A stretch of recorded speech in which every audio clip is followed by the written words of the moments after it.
오늘 주의 날을 저희들이 사모하고 하나님 앞에 나와 예배합니다. 우리 심령 가운데 성령님의 임재하심으로 저희들을 성전이 되게 하심을 감사합니다.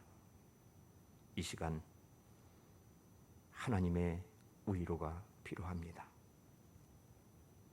서로 사랑하게 하옵소서. 서로 기도하게 하옵소서.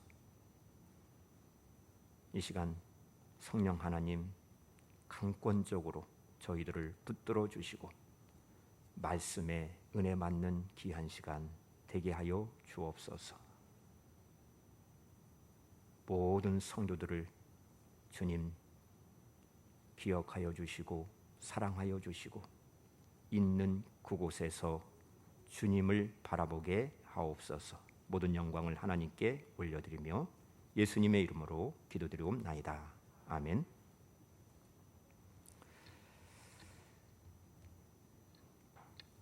이 세상에는 참된 평강이 없습니다. 우리를 평강케 하시는 분, 우리를 위로해 주시는 분은 오직 예수님이십니다. 예수님을 우리가 의지하여서 참 평안과 기쁨과 위로를 얻으시는 우리 온 성도님들 되시기를 바랍니다. 인생길에서 참 하나님을 만날 수만 있다면 어떠한 위기에서도 벗어나게 되고 중요한 문제에 대한 해답을 찾을 수 있습니다. 문제는 인간은 하나님을 볼 수 없고 하나님이 나와 함께 하신다는 이 사실을 모르기 때문에 인생의 목적을 찾지 못하고 방황하며 인생을 사는 사람들이 이 세상에는 너무나도 많습니다. 하나님은 영으로 계십니다. 예수 믿는 사람들은 하나님의 영이 함께 하시기 때문에 그분이 계시는 곳 우리 심령 가운데, 마음 가운데, 그래서 성경은 우리의 마음이 성전이다라고 말씀하고 있는 것입니다. 오늘 본문 말씀은 우리가 교회에서 예배를 드리면서 예배를 통해서 하나님을 만나는 그 체험을 할 때에 우리 인생의 의문과 어려움과 문제를 풀 수 있다라고 말씀하여 주십니다. 성전은 하나님과의 만남의 장소입니다. 6.25 한국 전쟁이 일어난 지 70년이 지났습니다. 한국 전쟁 때 부모와 헤어진 어린 아이들이 이제 자라서 60이 되고 70이 되었습니다. 거의 90세가 넘는 살아계신 부모를 만나 뵙기를 고대하면서 살고 있는 분들도 있을 것입니다. 사람은 자기 부모를 만나야 자기 인생의 목적과 가치를 찾을 수 있습니다. 마찬가지로 우리를 만드신 창조주 하나님을 만나야 자신이 왜 부모님을 통해서 이 세상에 태어났는지, 자신이 무엇을 위해서 살아야 하는지를 그 의문의 모든 것을 풀 수가 있는 것입니다. 우리 인간은 하나님을 만나려고 수없이 노력을 했음에도 불구하고 실패하였습니다. 그 실패의 증거가 무엇입니까? 수많은 종교를 만들어냈다는 것입니다. 기독교는 종교가 아닙니다. 기독교는 삶을 보여주는 것입니다.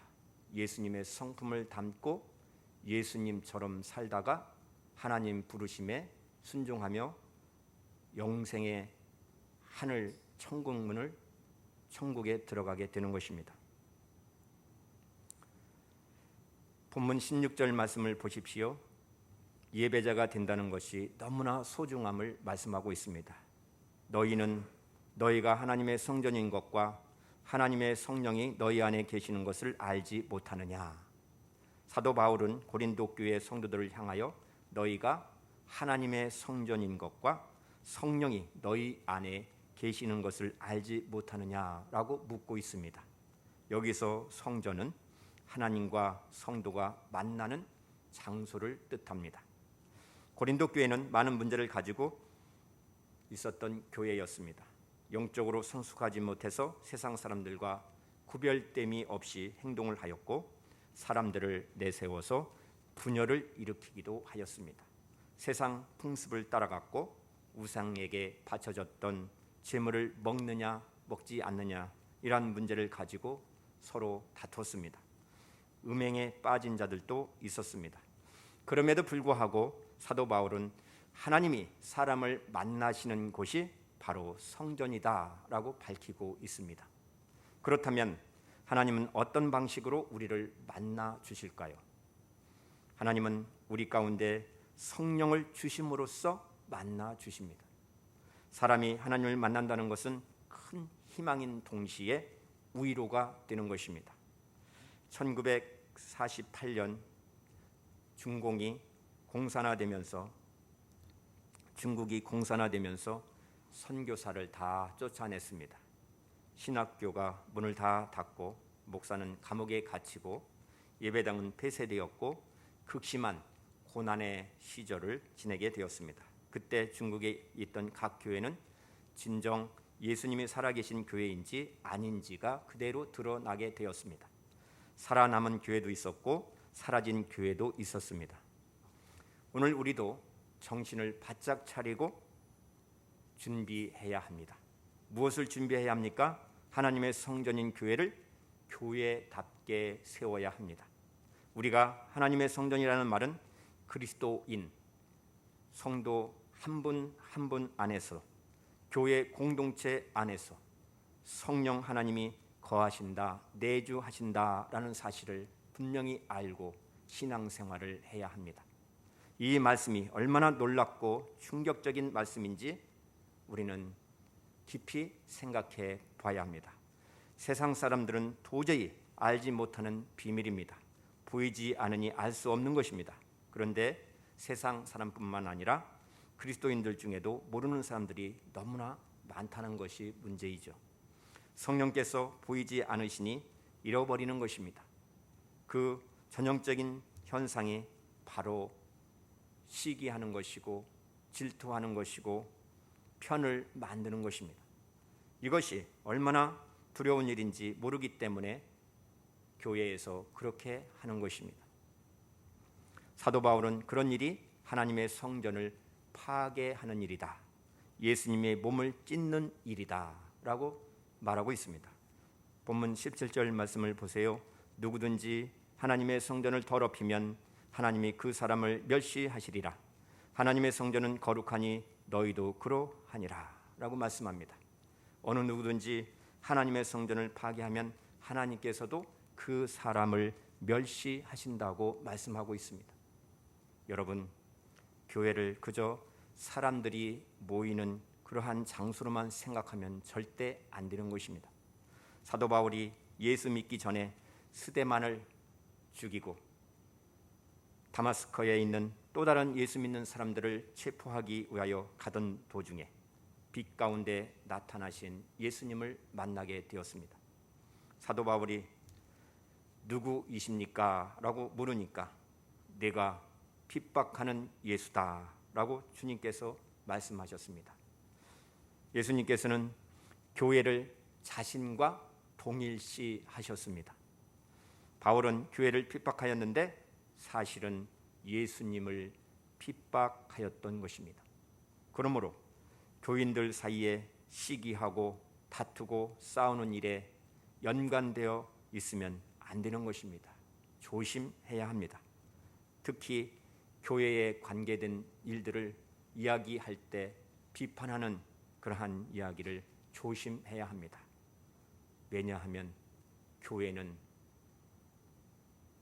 예수님이 핏값으로 세우신 곳이기 때문입니다. 어느 누구든지 하나님의 성전을 파괴하면, 하나님의 말씀을 거역하면 하나님께서도 그 사람을 멸하신다고 분명히 오늘 말씀하셨기 때문인 것입니다. 그래서 주님을 믿는 성도들은 너희가 하나님의 성전이다, 내가 하나님의 성전이다, 이 말씀을 항상 명심하고 신앙생활 해야 합니다. 하나님은 이스라엘 백성들에게 비밀 하나를 주셨습니다.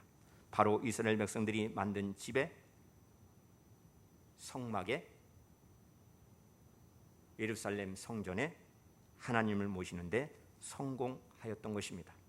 이스라엘의 제사장과 백성들이 하나님의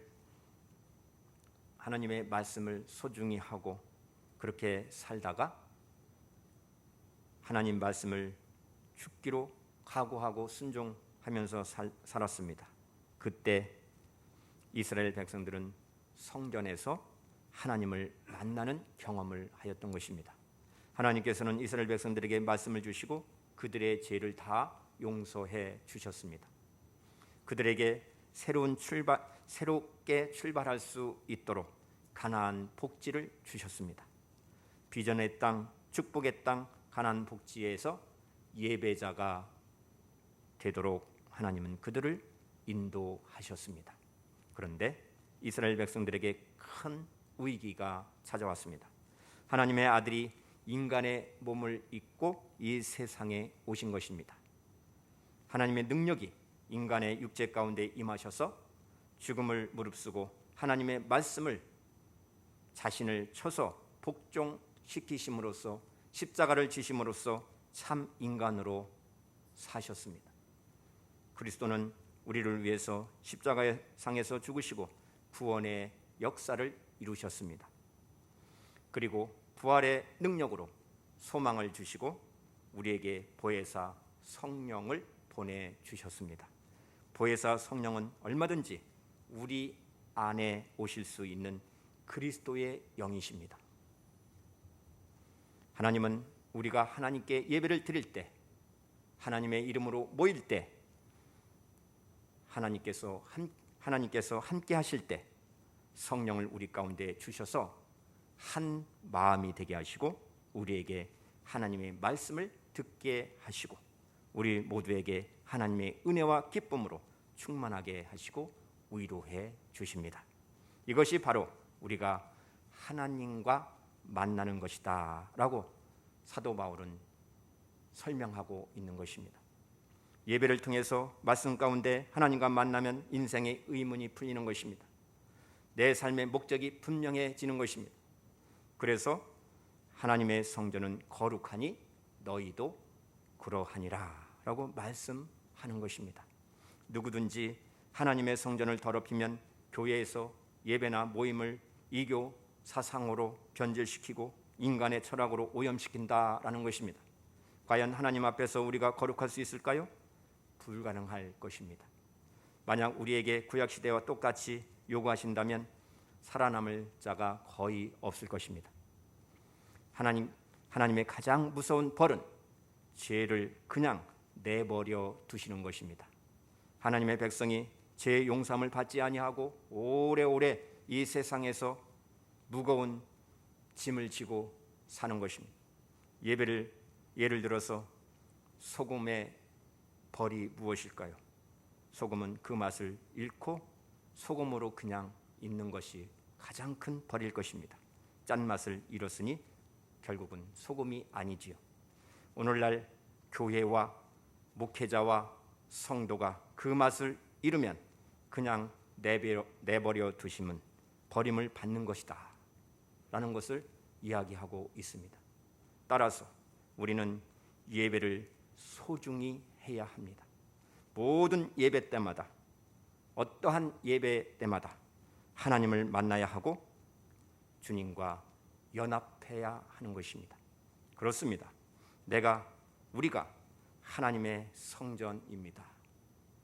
저와 여러분이 하나님의 성전입니다. 주님이 우리 안에 거하신다는 것이 믿어지는 사람이 성숙한 그리스도인입니다. 이것을 믿지 못하는 사람이 영적으로 어린 아이와 같다라고 사도 바울은 설명하고 있습니다. 육신과 감정, 자기가 옳다는 생각에 끌려 사는 것을 영적으로 어린 아이와 같다라고 설명을 한 것입니다. 지금 코로나19 바이러스가 또 확산되어 가고 있습니다. 미국에는 하루에 4만 명이 감염되어지는 것을 보게 됩니다. 전 세계가 우리 사회가 또 술렁거리고 있습니다. 보이지 않지만 분명히 활동하는 바이러스를 의식할 수밖에 없습니다. 전 세계 사람들의 일상생활이 달라지고 있습니다. 세상 지혜로는 하나님을 알 수 없습니다. 18절 말씀을 보세요. 아무도 자신을 속이지 말라. 너희 중에 누구든지 이 세상에서 지혜 있는 줄로 생각하거든 어리석은 자가 되라. 그리하여야 지혜로운 자가 되리라 라고 말씀하고 있습니다. 사람은 누구나 이 세상에서 지혜로운 자가 되기를 원하지요. 그런데 놀라운 것은 세상적인 지식이 있어도 하나님의 뜻을, 하나님의 말씀을 깨닫지도 못하고 오히려 엄청난 걸림돌이 된다는 것입니다. 하나님의 진리는 인간의 머리로 이해할 수 있는 것이 아닙니다. 어떤 사람들은 모세가 애굽에서 법을 공부하였기 때문에 모세오경, 창세기, 출애굽기, 레위기, 민수기, 신명기 이 율법책을 기록하였다라고 말하는 사람도 있습니다. 어떤 사람은 사도 바울이 로마의 시민권을 가졌고 권리와 특권을 누릴 수 있는 사람이었기 때문에 여러 서신서를 기록하였다라고 말하는 사람도 있습니다. 물론 바울은 히브리인 중에 히브리인이었습니다. 당대의 유명한 율법학자인 가말리엘에서 공부한 똑똑한 사람이었습니다. 회심 전에 바울은 교회의 박해자였습니다. 그의 회심은 다메섹 도성에서 부활하신 예수님을 만나고 그의 생애와 사상과 삶의 목적에 있어서 큰 전환점이 되었습니다. 그는 복음을 전하는 사도가 되었습니다. 예수님을 만난 이후의 놀라운 변화입니다. 모세나 바울은 세상에서 공부를 많이 했기 때문에 오히려 더 교만하였습니다. 하나님의 말씀을 믿는데 많은 시간이 필요하였고 연단을 더 많이 받았습니다. 이들은 세상의 지혜로 하나님께 많이 대적하였습니다. 본문 말씀을 보면 아무도 자신을 속이지 말라라고 말씀하고 있습니다. 이것은 세상 지식이 많은 것이 하나님 앞에서도 지혜롭다라고 생각하지 말라는 뜻입니다. 예수 그리스도의 이름으로 모였다면 그 모임은 단순한 인간의 모임이 아니라 주님이 거하시는 거룩한 공동체인 것입니다. 예수님이 그렇게 말씀하셨습니다. 마태복음 18장 20절에 두세 사람이 내 이름으로 모인 곳에는 나도 그들 중에 있느니라 라고 말씀했습니다. 이 말씀을 믿으면 우리는 모든 예배와 모든 기도 모임에서 주님을 바라보게 되는 것입니다. 지금 이 시간도 주님이 우리와 함께 하시고 역사하십니다. 그래서 예배뿐만 아니라 우리의 모든 일상에서 주님을 의식하면서 거룩한 삶을 살아야 합니다. 사도 바울은 세상 지식의 그 위험성에 대하여 성경을 인용하여서 말씀합니다. 19절부터 20절 말씀을 보시면 이 세상 지혜는 하나님께 어리석은 것이니 기록된 바 하나님은 지혜 있는 자들로 하여금 자기 꾀에 빠지게 하시느니라 하였고 또 주께서 지혜 있는 자들의 생각을 헛것으로 아신다 하셨느니라 라고 말씀하고 있습니다. 우리는 하나님 앞에 나올 때, 하나님 말씀을 묵상할 때, 설교의 말씀을 들을 때 세상적 지혜로 이해하지 말아야 합니다. 성령께서 깨달을 수 있도록 지혜를 간구해야 합니다. 어떻게 하나님의 독생자가 인간으로 오실 수 있는가? 예수님이 십자가에 못 박혀 죽은 것이 어떻게 인간의 죄를 사하실 수 있는가? 사람이 죽으면 살지 못하는데 어떻게 예수님은 죽은 지 사흘 만에 다시 살아 부활하셨는가? 이러한 성경 말씀을 어찌 인간의 지식으로 머리로 이해할 수 있겠습니까? 도저히 믿을 수 없을 것입니다. 결국 교회 안에 하나님의 순수한 말씀이 있을 때 하나님의 역사가 나타나는 것입니다. 교회와 교회의 중요성이 무엇일까요? 지금까지 인류는 사람의 생명을 유지하고 좀 더 편하고 좀 덜 고통스럽게 살도록 많은 연구를 하고 노력을 해왔습니다. 그럼에도 불구하고 인류는 사람을 살리는 방법이나 지식을 알아내지 못하고 있습니다. 코로나 바이러스 하나 쉽게 해결하지 못하고 있습니다. 이 세상에서 사람을 영원히 살리고 행복하게 살 수 있는 방법이나 지식이 있다면 인류는 그것을 최우선적으로 실행하였을 것입니다. 그런데 사도 바울은 그런 지식이 있다라고 분명히 말씀하고 있습니다. 21절 말씀입니다. 21절 말씀, 그런즉 누구든지 사람을 자랑하지 말라, 만물이 다 너희 것임이라 라고 말씀하고 있습니다. 하나님은 교회를 통해 사람을 살리시고 영원히 행복하게 하신다라는 사실입니다. 사람은 하나님이 쓰시는 종입니다. 목사만 종이 아닙니다. 구원받은 모든 성도들이 하나님이 쓰시는 종입니다. 본문에 만물이 다 너희 것임이라 라고 분명히 말씀하고 있습니다. 이는 온 세상에서 사람을 살리시고 바르게 할 수 있는 능력은 오직 그리스도께 있다라고 하시는 것입니다. 예수님께서 핏값으로 교회를 사셨기 때문에 그 능력이 교회에 있다라고 말씀하고 있습니다. 교회가 바른 진리를 붙들고 있으면 우리는 모든 기도에 응답을 받고 모든 문제를 풀고 승리의 삶을 살 수 있도록 성령께서 도우시고 함께 하시는 것입니다. 본문 22절 23절을 보시면 바울이나 아볼로나 게바나 세계나 생명이나 사망이나 지금 것이나 장래 것이나 다 너희의 것이요 너희는 그리스도의 것이요 그리스도는 하나님의 것이니라 라고 말씀합니다. 사람의 눈으로 볼 때 바울이나 아볼로나 게바나 모두 훌륭하고 위대한 하나님의 종들이었습니다. 그러나 우리가 알아야 할 것은 하나님의 종은 어디까지나 종이지 주인이 아니라는 사실입니다. 그리고 세계나 사람이 살고 죽는 것, 장래나 현재도 우리의 믿음에 달려있다라고 말씀하고 있습니다.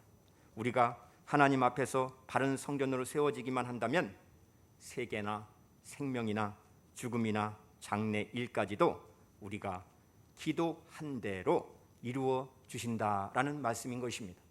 그러므로 우리가 성전이므로 하나님과 만나는 만남이 너무나도 중요한 것입니다. 평생 예수님을 믿어도 하나님을 만나지 못한다면 얼마나 안타까운 일입니까? 자신의 솔직한 마음을 하나님께 기도드려야 합니다. 지금 현재 내가 가지고 있는 의문이나 어려움이나 고통이 무엇인지 하나님께 그대로 솔직하게 고백하는 것입니다.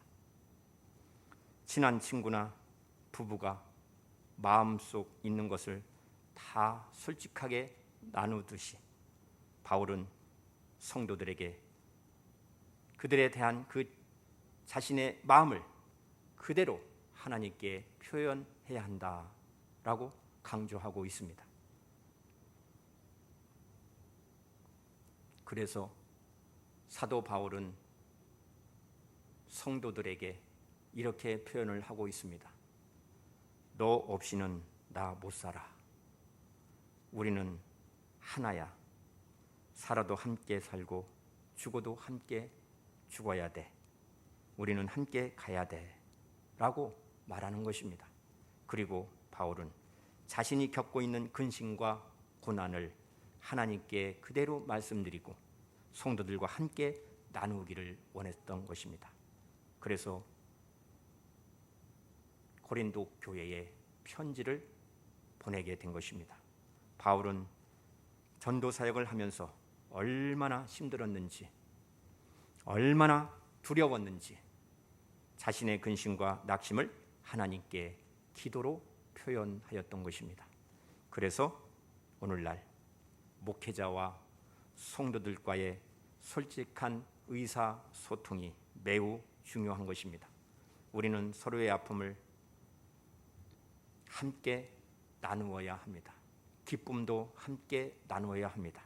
왜냐하면 우리가 하나님의 성전이기 때문인 것입니다. 이것은 개인적인 만남이나 또 신방에서의 만남이나 또 예배 중에 설교 중에서도 만남이 가능한 것입니다. 말씀 가운데 깨닫고 알게 되는 것입니다. 지금 바울은 편지로 그들에게 전달하는 것이죠. 이 편지는 성경입니다. 하나님의 말씀입니다. 다시 말해서 그의 설교를 듣는 것입니다. 우리는 교회의 직분자나 성숙한 믿음의 사람에 대한 생각을 달리 해야 할 필요가 있습니다. 모든 문제를 홀로 짊어지려고 하지 말아야 합니다. 힘들고 아프면 이야기해야 합니다. 하나님께 기도하면서 해결받아야 됩니다. 부모가 자식에게 현재의 그 아픔을 말하지 않는 것이 우리의 예절이죠. 그런 부모가 강한 부모라고 그렇게 우리는 배워왔습니다. 지도자도 그를 따르는 사람들에게 모든 고통을 나누지 아니하고 홀로 모든 것을 처리하는 것이 위대한 지도자다, 이렇게 생각을 해왔습니다. 그런데 성경은 그렇게 말하지 않습니다. 어떠한 상황에 대해서도 함께 짐을 지라고 말씀하고 있습니다. 예수님께서도 제자들에게 예수님 자신의 그 아픔을 말씀하셨습니다. 예수님께서 겟세마네 동산에서 기도하실 때 내 마음이 심히 고민하여 죽게 되었으니 너희는 여기 머물러 깨어 있으라, 함께 기도할 것을 부탁하신 것입니다. 우리는 사도들의 그 연약함도 보아야 합니다. 우리는 우리 자신의 연약함도 볼 수 있어야 합니다. 그래서 우리는 서로 겸손히 조심스럽게 마음을 나누어야 합니다. 서로에 대한 사랑과 기쁨을 나누어야 합니다. 또 우리는 서로의 아픔과 어려움도 나누어야 합니다. 이것이 교회입니다. 우리는 성전이기 때문인 것입니다. 우리는 영적 가족입니다. 하나님의 사람입니다. 이것이 그리스도 안에서 성도들과의 관계인 것입니다. 사랑과 아픔을 나누는 것을 부끄럽게 여기지 마십시오. 우리는 언제나 하나님의 위로가 필요합니다. 하나님께서 바울을 어떻게 위로하셨습니까? 디도를 통해서 고린도 교회의 소식을 알게 되었던 것입니다. 디도는 바울에게 고린도 교회가 바울을 사랑한다라고 전하였습니다. 자신의 죄에 대해서 슬퍼한다고 전했습니다. 무엇입니까? 고린도 교회 성도들이 회개하였다는 것입니다. 또 바울을 염려한다고 전했습니다. 바울을 많이 걱정한다고 하였습니다. 바울은 그들의 변화를 통해서 너무나도 기뻐하였습니다. 하나님의 위로를 경험을 하게 된 것입니다. 목사의 위로는 성도들의 변화입니다. 하나님의 말씀에 순종함으로 하나님을 더 많이 사랑하고 자신의 죄를 다 회개하고 하나님을 더욱더 가까이 하는 것입니다. 이것을 통해서 다시 관계가 회복되는 것입니다. 서로를 믿고 신뢰하는 그러한 관계가 되는 것입니다. 더 중요한 것은 자신의 죄를 회개함으로써 하나님의 위로를 경험하게 되고 하나님의 그 용서를 맛보게 되고 하나님의 화목한 그 관계로 회복되는 그 모습을 볼 때 주의 종으로서 행복하게 되는 것입니다. 하나님께서 목사에게 주신 위로는 성도들이 하나님을 많이 사랑하는 모습입니다. 목사가 설교를 통해서 성도들에게 전한 그 하나님의 말씀에 순종하면서 승리하는 그 모습을 볼 때 행복한 것입니다.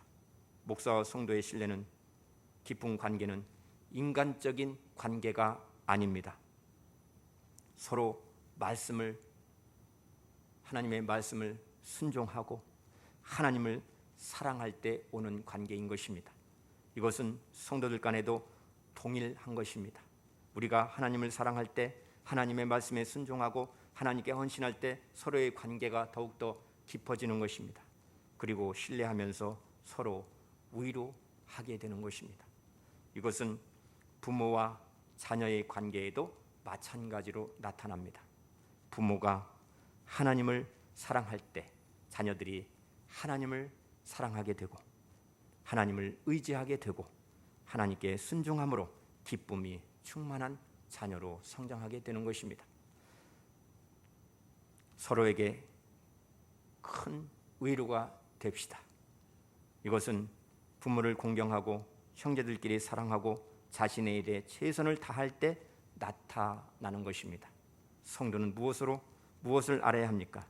성령이 우리 안에 임재해 계시고 함께 하시고 위로하심을 알아야 됩니다. 그래서 진실한 마음으로 함께 기도하는 것입니다. 성도는 어떤 삶을 살아야 합니까?